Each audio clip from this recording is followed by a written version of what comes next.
me go back. I went to Tidewater Park Elementary. I went to Eastern Elementary when they had started segregation, and they bused me from my neighborhood to a different neighborhood to go to school.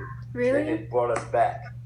Yeah, I had to catch a bus like from, say we stayed in Creekwood. Say when you stayed in Creekwood, at Marsh Creek. They bused me from Marsh Creek all the way to Great Bridge to go to elementary school.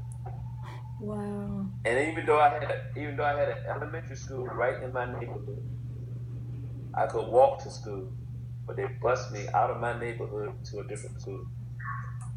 Then they brought us back. So then I came back to Tidewater Park. Then I went to Ruffin Junior High, which is in the neighborhood. Walked to school. Then I went to Booker T. Washington High and walked from Tidewater Park to Booker T, which was a good little way. But you ain't did no walking. Walking to Booker T was like living in. Let's see where you lived at here. Well, let's go. You lived in Creek, Marsh Creek. Mm-hmm. And you had to walk to Camelot. Really? Yeah. So I lived in Tidewater Park, and I had to walk to Booker T. It's like walking from Marsh Creek to Tidewater Park to Camelot. I had to walk to school every day.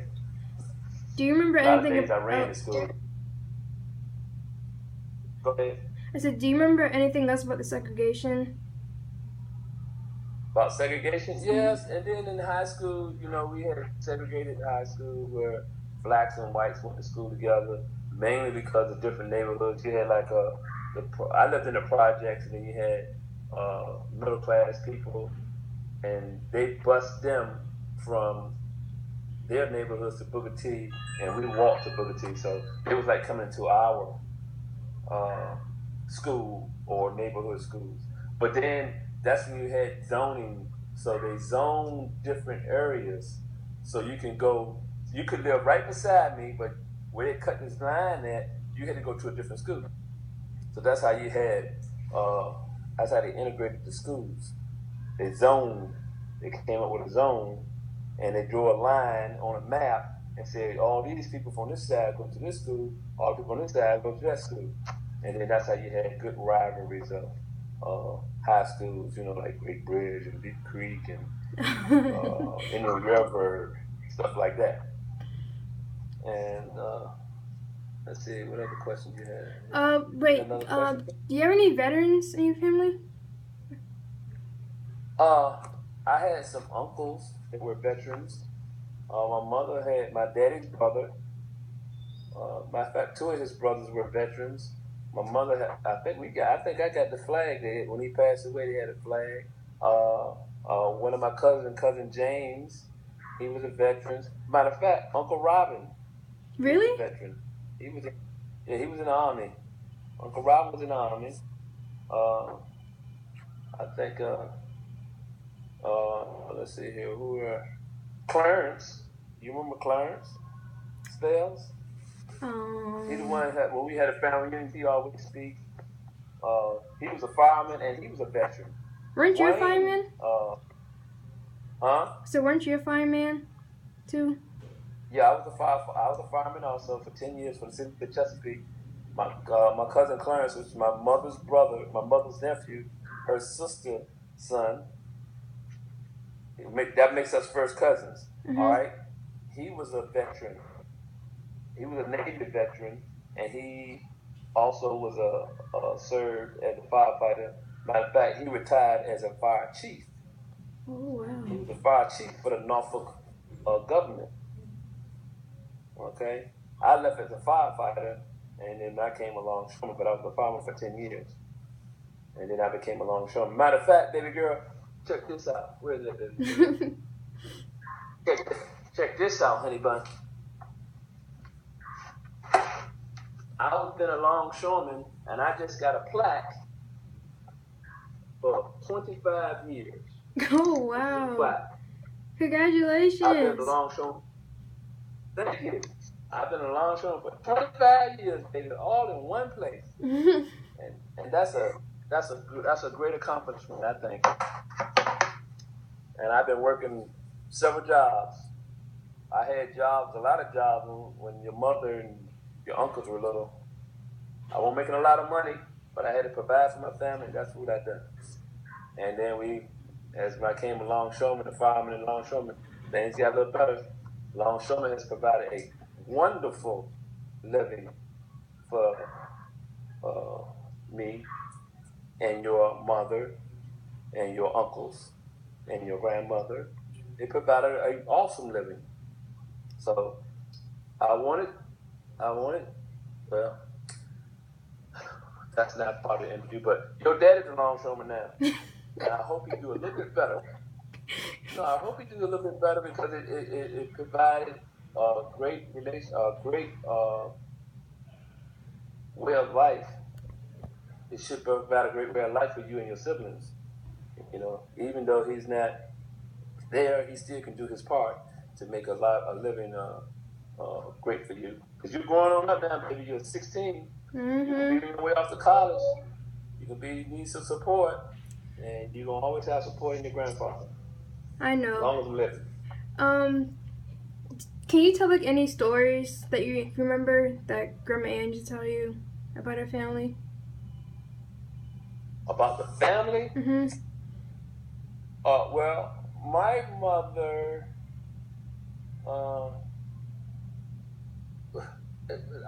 mainly it's a Christian family. You know, we believe in God. My mother was an advocate. She was a fighter. She fought for people who was less fortunate than herself, like serving foods, and she always took care of people. I remember that. Matter of fact, even before she passed away, she was taking care of people. She was in different meetings. We call them club meetings, where the women get together and they plan things to do what they did. They plan things to do things in the community. Always a community outreach. Always helping other people in the area to receive things they won't be getting, or even just getting information out to better and to make sure a person could do better. Now, my mother, your great grandmother, Annie Bell, one thing I can tell you, one story is we wanted my mother to get on federal assistance, which most people call welfare. Okay, where the federal government help assist you till you get better. Well, Grandma Annie wouldn't do or get on federal assistance because she felt, being that she was a working, able person, she would rather work versus to receive federal assistance, because sometimes that system will pay you more money not to work, and then you'll get dependent upon that federal assistance. So Grandma Annie said, no, I'm not going to do that. So she worked, and she wanted, and we lived in a project, like I said, and she wanted to get out that project. She said, I'm going to get out this project one day, Walter. I said, I know, Mom, I believe you. And when I graduated from high school, my mother brought that house that your Uncle Travis is staying in right there in 1980. Strawberry Acres? In Strawberry Acres. And I brought a house down the street from Grandma in Strawberry Acres. And then I moved to Creekwood. I bought a house in Creekwood, and then I had this house built in Marsh Creek, where I'm at right now. And your grandma worked hard. When I say work hard, and she got federal assistance, and they called it was a program that helped people get houses for the first time. And she got the house, and she lived in that house till she passed away. As a matter of fact, that house got paid off probably a month before she passed away. So that's one of the stories about Grandma or my mother. And I have, they always, the family was always number one. Always kept in touch with family.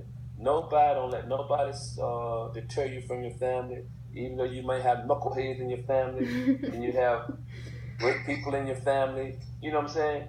But everybody must do their part. Everybody must do their part in supporting the family. And that's where Grandma Annie was. That was my rock for me. She was my rock. Even when I messed up, she never beat me down. She let me soak a little bit in my wound, But then she'll get up and tell me, all right, Walter, time to get up. Let's go. You got to leave that behind you. Let's get it moving. Let's go forward. You can't stay there. You got to get up. And that's what made me the gentleman and man that I am today. That's good. Okay. That's good. Okay. Anything else? Any more? How much time we got? Well, we passed the limit now.